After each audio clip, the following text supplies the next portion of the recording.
നെന്മാറ ഇരട്ടക്കൊലക്കേസിലെ പ്രതി ചെന്താമരയെ കുറ്റക്കാരനാണെന്ന് കോടതി കണ്ടു. പാലക്കാട് അഡീഷണൽ സെഷൻസ് കോടതി ജഡ്ജി ജന്നത്ത് ജോർജാണ് കുറ്റക്കാരനെന്ന് കണ്ടത്.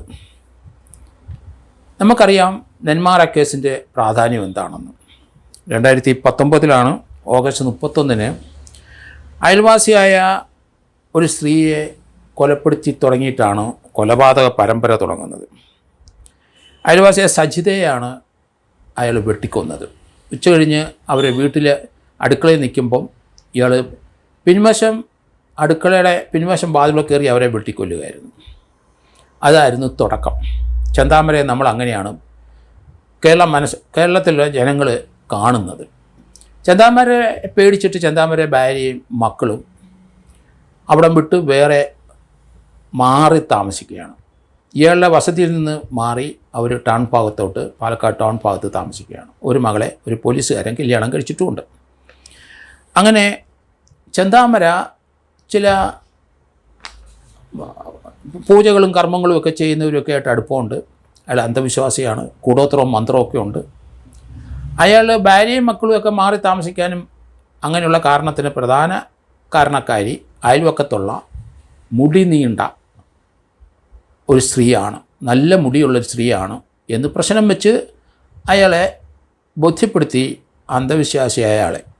അങ്ങനെ മുടി നീണ്ട ആളെ അയാൾ തപ്പി നടന്ന് അവസാനം 3-4 പേരെ കണ്ടും തൻ്റെ അയൽവക്കത്ത് താമസിക്കുന്ന മുടി നീളമുള്ള ഹൗസ് വൈഫുമാരെ അതിലൊരാൾ അയാൾ വെട്ടിക്കൊന്നു.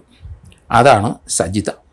2019 ആ കേസിനകത്ത് ഇയാൾക്ക് ഇരട്ട ജീവപര്യന്തം കോടതി വിധിച്ചു. ജയിലിൽ കിടക്കുകയാണ്. അതിനുശേഷം ഇയാൾ പരോളിലിറങ്ങി. അയാൾ പരോളിലിറങ്ങാൻ പാടില്ല, അയാൾക്ക് കൊടുക്കാൻ പാടില്ല എന്നൊക്കെ പറഞ്ഞെങ്കിലും അത് പരോൾ അനുവദിച്ചു. പരോളിൽ അയാൾ വെളിയിലിറങ്ങി. അതിനുശേഷം ആ പഞ്ചായത്ത് അതിർത്തി കയറാൻ പാടില്ല എന്ന് പരോളിലെ വ്യവസ്ഥയിൽ പറഞ്ഞിരുന്നു. പക്ഷേ അയാൾ അനധികൃതമായി പഞ്ചായത്ത് അതിർത്തിയിൽ വന്നു. സജിതയുടെ 2 പെൺകുട്ടികളും സജിതയുടെ ഭർത്താവും സുധാകരനും അവിടുത്തെ ലോക്കൽ SHOയെ പോയി കണ്ടു. ഇയാൾ ജാമ്യത്തിൽ ഇറങ്ങിയിട്ടുണ്ട്, ആ പരോളിൽ ഇറങ്ങിയിട്ടുണ്ട്, അത് വയലേഷൻ നടത്തി ഞങ്ങളുടെ വീടും പരിസരത്തൂടെ ഇയാളൊക്കെ വരാൻ തുടങ്ങിയിട്ടുണ്ട്, അതുകൊണ്ട് ഇയാളെ പരോൾ ക്യാൻസൽ ചെയ്യണം എന്ന് പറഞ്ഞു. പക്ഷേ അത് കോടതി എന്തായാലും ക്യാൻസൽ ചെയ്തില്ല. പോലീസ് അത് കേട്ടില്ല. പോലീസിൻ്റെ ഭാഗത്ത് വൻ വീഴ്ച ഉണ്ടായി എന്നുള്ള കാര്യത്തിൽ യാതൊരു സംശയമില്ല. ഏതായാലും ഇപ്പോൾ 2 പെൺകുട്ടികൾ, ആ കൊല്ലപ്പെട്ട സജിതയുടെ മക്കളായി അഖിലയും അതുല്യയും, അങ്ങനെ 2 പെൺകുട്ടികളാണ്. ആ കുട്ടികൾ അവരുടെ പിതാവ് സുധാകരനുമായി DYSP പാലക്കാടിനെ പോയി കണ്ടു. തങ്ങളെ കൊല്ലും അയാൾ അതിനു വേണ്ടിയാണ് നടക്കുന്നത് എന്ന് പറഞ്ഞ് പലരോടും അയാളത് പറഞ്ഞിട്ടുമുണ്ട്. പക്ഷേ അയാളുടെ പരോൾ ക്യാൻസൽ ചെയ്യാനും മറ്റു നടപടിയെടുക്കാനും പോലീസ് തയ്യാറാകാതെ നിന്നു. പോലീസിൻ്റെ ഭാഗത്ത് വൻ വീഴ്ച. ആ പെൺകുട്ടികൾ പറഞ്ഞ പോലെ തന്നെ ആ പെൺകുട്ടിയുടെ അമ്മയെ കൊന്നു. ഇപ്പം പിതാവ് സുധാകരൻ്റെ അമ്മ ലക്ഷ്മിയെ ഇയാൾ വെട്ടിക്കൊന്നു. പരോൾ പീരീഡിൽ ഇയാൾ വെട്ടിക്കൊന്നു. 2025 ആ സംഭവം. അതിനെ പോലീസ് ഇയാളെ അറസ്റ്റ് ചെയ്തു. ഇയാൾ പോത്തുണ്ടി മലയിലേക്ക് ഓടിപ്പോയി കൊന്നിട്ട് സുധാകരൻ ഒരു 2 വീലറിൽ ഇരുന്ന് അമ്മയും കയറ്റി ലക്ഷ്മിയെ കയറ്റി പുറത്തേക്ക് ആശുപത്രിയിലൂടെ പോകാൻ ശ്രമിച്ച സന്ദർഭത്തിലാണ് ഇയാൾ വന്ന് വെട്ടിക്കൊന്നത്. അത് കേരളത്തെ ഞടുക്കിയ ഒരു സംഭവം തന്നെയാണ്. നേരത്തെ ഒരാളെ കൊന്നു, അന്ധവിശ്വാസിയായ ആ ചെന്താമര അവരെ കൊന്നു.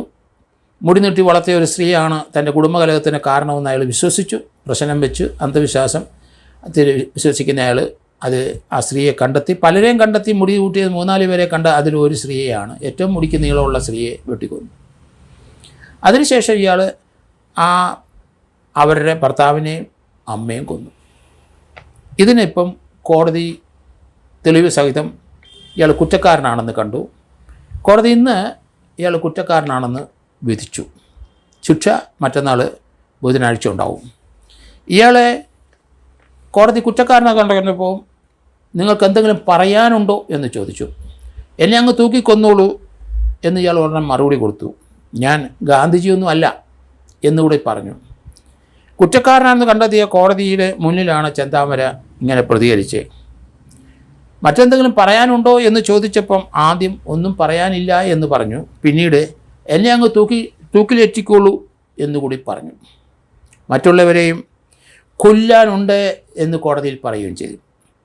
ഇവരെ ആദ്യത്തെ കേസിലെ സാക്ഷിയായ പുഷ്പ എന്ന സ്ത്രീ പാലക്കാട് വിട്ട് കോയമ്പത്തൂരിൽ എവിടെയോ അവർ പോയി. അവരവിടെ കുടുംബം അടച്ചു പോയി, വീട് പൂട്ടിയിട്ടിട്ട്. കാരണം അവരെ കൊല്ലൂ എന്ന് ഇയാൾ പറഞ്ഞിട്ടുണ്ട്, അതുകൊണ്ട് കൊല്ലാനാണ് സാധ്യത. കൊല്ലൂ എന്ന് പറഞ്ഞ 2 പേരെ ഇപ്പം കൊന്നിരിക്കുന്നു. ഇനി 4 പേരെ കൂടെ കൊല്ലാനുണ്ട് എന്ന് കോടതിയിൽ ഇന്ന് പറയുകയും ചെയ്തിരിക്കുന്നു. ആ ഒരു ചെകിട്ട തന്നെ അടിച്ചാൽ മറു ചെകിട്ടത്ത് കാണിച്ചു കൊടുക്കുന്ന ഗാന്ധിജിയൊന്നും അല്ല ഞാൻ എന്ന് കോടതിയിൽ നിന്ന് പ്രതികരിക്കുകയും ചെയ്തു.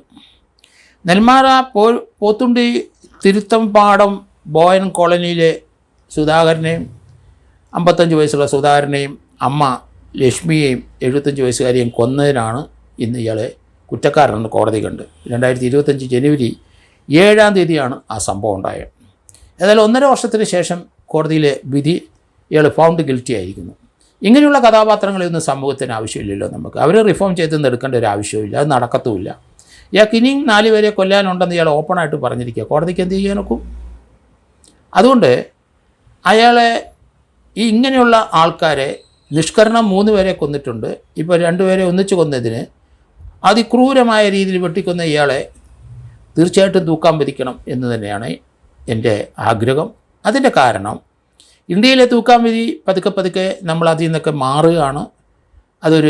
ആ തൂക്കാൻ വിധിക്കുന്നത് ഒരു മനുഷ്യൻ മറ്റൊരാളെ തൂക്കാൻ വിധിക്കുന്നത് തീർച്ചയായിട്ടും ശരിയല്ല എന്നൊരു കാഴ്ചപ്പാട്. അയാളെ ജീവപര്യന്തം വരെ മരണം വരെ അയാളെ ജയിലിലിട്ടുള്ളൂ, പക്ഷേ അയാളുടെ ജീവനെടുക്കാൻ ഇത് ശരിയല്ല എന്നൊരു ചിന്താഗതി ഉള്ളതുകൊണ്ടാണ് ഇന്ത്യയിൽ തൂക്കം വിധി പതുക്കെ അപ്രത്യക്ഷമായിക്കൊണ്ടിരിക്കുന്നത്. എങ്കിലും നമ്മൾ ഡൽഹിയിൽ ഒരു പെൺകുട്ടിയെ പീഡിപ്പിച്ച് കൊന്നതിനെ 4 പേരെ തൂക്കി കൊന്നത് നമ്മൾ അടുത്ത കാലത്ത് നമ്മൾ കണ്ടു. പക്ഷേ തൂക്കം വിധിച്ച് തന്നെ പോയേക്കുള്ളൂ. ക്യാപിറ്റൽ പണിഷ്മെൻറ്റ് ഇയാൾക്ക് കൊടുക്കണം. കാരണം ഇയാൾ സമൂഹത്തിൽ ജീവിക്കാൻ ഇയാൾ അനുവദിക്കരുത്.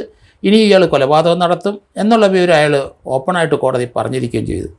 തനിക്ക് എന്തെങ്കിലും മാനസിക പ്രശ്നമുണ്ടോ എന്ന് കോടതി ആരാഞ്ഞപ്പം എനിക്ക് ഒരു പ്രശ്നവുമില്ല, ഞാൻ നല്ല ആരോഗ്യവാനാണ്, എന്നെ ഉപദ്രവിച്ചവരെ ഞാൻ തിരിച്ച് ഉപദ്രവിച്ച് നോക്കൂ, അതിനകത്ത് കോടതിയല്ല ആര് തടസ്സം നിന്നാലും എന്നെ അതിൽ നിന്ന് പിന്മാറ്റാൻ ഒക്കത്തില്ല എന്നുള്ള രീതിയിലാണ് പ്രതികരിച്ചത്. അതുകൊണ്ട് ഞാൻ ഗാന്ധിജിയല്ല എന്നുകൂടി കോടതിയെ ഓർമ്മപ്പെടുത്തിയ അയാൾ. ഇതുപോലെയുള്ള ക്രിമിനൽസ് ധാരാളം കേരളത്തിലുണ്ട്. ഇന്ത്യയിൽ പല സ്ഥലത്തുമുണ്ട്. ധാരാളം ക്രിമിനലിനെ ഞാൻ കണ്ടിട്ടുമുണ്ട്. അപ്പോൾ ഇങ്ങനെയുള്ളവരെ ഒരിക്കലും നമുക്ക് ഏത് ജനാധിപത്യ യുഗത്തിലാണ് നമ്മൾ താമസിക്കുന്നതെങ്കിലും ഇങ്ങനെയുള്ള ക്രിമിനൽസിനെ, സമൂഹത്തിനെ മുഴുവൻ കൊന്നൊടുക്കാൻ തയ്യാറാകുന്ന ക്രിമിനൽസിനെ ഒരിക്കലും നമുക്ക് വേണ്ട. അവർ സമൂഹത്തിലേക്ക് കൊണ്ടുവരേണ്ട. അവരെ റിഫോം ചെയ്തെടുക്കേണ്ട ഒരു ആവശ്യം അത് ശ്രമകരമാണെന്ന് അത് വളരെ ശ്രമകരമാണ്, ഒട്ടും നടക്കാൻ പോകാത്ത കാര്യമാണെന്ന് തന്നെയാണ് ഞാനും കരുതുന്നത്. അതുകൊണ്ട് ബുധനാഴ്ച ഇയാളെ ക്യാപിറ്റൽ പണിഷ്മെൻറ്റ് കൊടുക്കണം. അത് ഹൈക്കോടതിയും സുപ്രീം കോടതിയും ശരിവെക്കും എന്ന് തന്നെയാണ് ഞാൻ കരുതുന്നത്.